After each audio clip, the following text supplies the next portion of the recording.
Hi, Peter Charles here, folks, fly fishing. And I thought probably it'd be a good idea to do a video on the beads and cones that we use to weight our flies, because things aren't quite as obvious as you might think. So probably it's worth covering some of the issues that we face with choosing beads or cones for our flies. First off, let's talk about storage. I use this conventional tackle, and I'll see if I can open this and show you without spilling it. I've got beads, cones, stick-on eyes, and also some dumbbell eyes in here. And it's a way to keep them organized. It does work up to a point, so not too bad with that. I leave a lot of them also in the plastic bag, so I know what they are. And I usually shove the plastic bag into that container. I've started storing them, keeping them in their original plastic bags because there's information on the bags that's useful. So at the end, I know what the bead is, whereas if I leave it in this container without the bag, I'm guessing as to whether it's tungsten or steel. So that brings us to the materials. Generally, you're going to see steel, brass, copper, and tungsten, and that's basically the order of weight. And when I say steel, I'm not 100% sure. They could be aluminum. It's hard to tell with some of these beads in that they have an anodizing on them. So and they don't always say what the material is. But some of them are quite light, so I suspect they're aluminum. And then we have brass, which is heavier, copper heavier still, and tungsten is very, very heavy. And so the type of bead you choose depends on how much weight you want to add to the fly. And of course, there are legitimate reasons why you might want a light bead that's still big, that's going to push water, but doesn't overweight the fly and have it drag bottom. Like when I do some of my conehead woolly buggers, I'm using the light cones because I'm fishing relatively slow flows, and I don't want to be dragging bottom all day with them. Yet I want that big cone to push water and make the hackle move. So, there's some reasons why we would choose big and light over small and heavy. But now let's get into the problem areas. And here I've got one on my vise right now.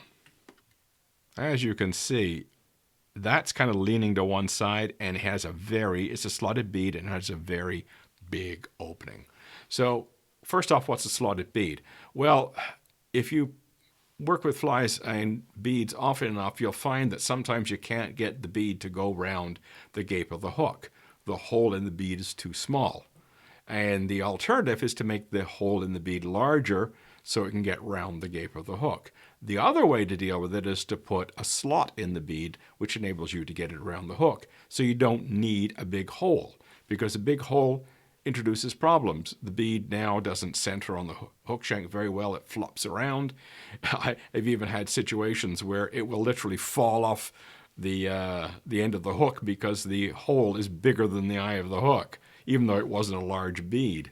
The other issue you get into when you've got large holes is there's not a lot of material there anymore. You've cut most of the material away to make this big hole, so now this so-called heavy bead really isn't all that heavy anymore, and you have to go up in size. So there's a bunch of reasons why having a large hole is not a good idea. You want a hole in the bead that's just slightly bigger than the hook, and then you add a slot like this one here to be able to get it around the gape of the hook. Cool. This one's the worst of all worlds because it has a big slot and a big hole. So it's very sloppy. It doesn't sit on the hook shank very well. It's not necessary to have a large hole and a large slot because that's duplicating what we're trying to achieve here to be able to get the bead around the gape of the hook.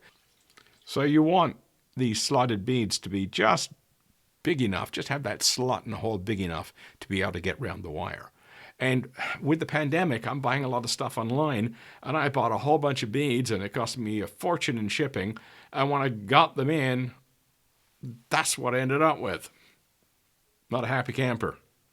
So when you're buying slotted beads or regular beads, take a look at the hole to make sure it's not way bigger than the diameter of your hook shank.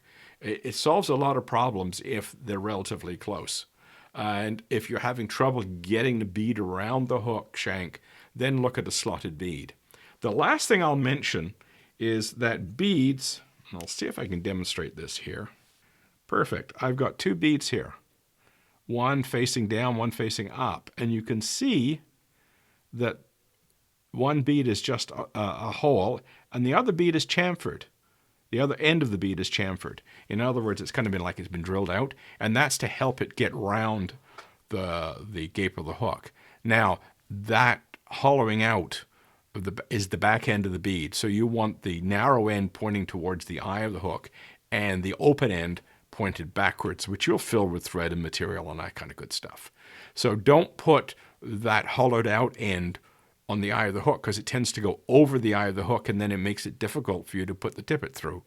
So keep that in mind, that you want to be able to feed your tippet through when you're tying your fly on, so you have to get the bead in the right orientation. So you put the hollowed out end going backwards and the small end going forwards towards the eye. And the same thing occurs with slotted beads. You put the small hole towards the eye of the hook, and you put the slot towards the back end of the hook. And then it works fine. So when you're setting out to put beads on hooks, just keep in mind we've got different materials that have different weights.